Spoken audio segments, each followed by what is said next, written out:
बिस्मिल्लाहिर्रहमानिर्रहीम। अस्सलाम वालेकुम। खाना प्लस में खुश आमदीद। आज मैं आप लोगों के साथ बिल्कुल एक निक्की सी और एक सीधी सी रेसिपी शेयर करने जा रही हूँ। ये एक ऐसी रेसिपी है जिसके बगैर जो बकरा ईद है वो बिल्कुल नामुकम्मल होती है, और ये रेसिपी जब तक बने ना ऐसे लगता है कि जैसे बकरा ईद आई ही नहीं हो। जितनी रेसिपी ये बकरा ईद पे बनती है शायद ही कोई ऐसी रेसिपी है जो बनती हो। तो जी ये रेसिपी है ये इतनी सीधी है कि इसके अंदर सिर्फ काली मिर्च और नमक शामिल करेंगे, ऑयल भी हमने यूज़ नहीं करना।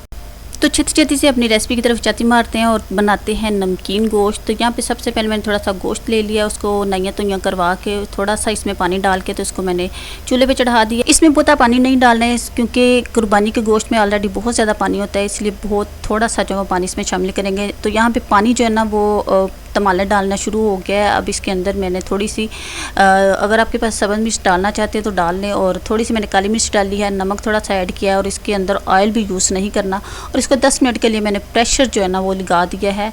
तो बहुत ही जल्दी और बहुत ही सिंपल सी ये रेसिपी होती है। और यहाँ पे 10 मिनट के बाद जो है ना गोश्त हमारा बिल्कुल रेडी हो चुका है। तो बहुत ही मज़े का ये बनता है और खाया भी ज़्यादा जाता है क्योंकि ये बहुत हल्का होता है। आप जितना मर्ज़ी खा लें, इससे ये होगा कि आपका टिड्डो जो है वो पारा नहीं होगा। खाने के बाद आप फक्कियाँ नहीं ढूंढेंगे, बिल्कुल ईजी रहेंगे।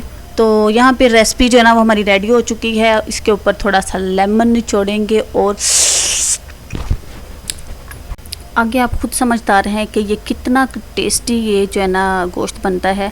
और कोशिश करेंगे इसको फ्रेश बनाएं और फ्रेश खाएं, क्योंकि अगर इसको बना के रख लें और इसको दोबारा गर्म करेंगे, चाहे आप ओवन में भी गर्म कर लें, तो ये वो टेस्ट और उस तरीके से गर्म नहीं होता।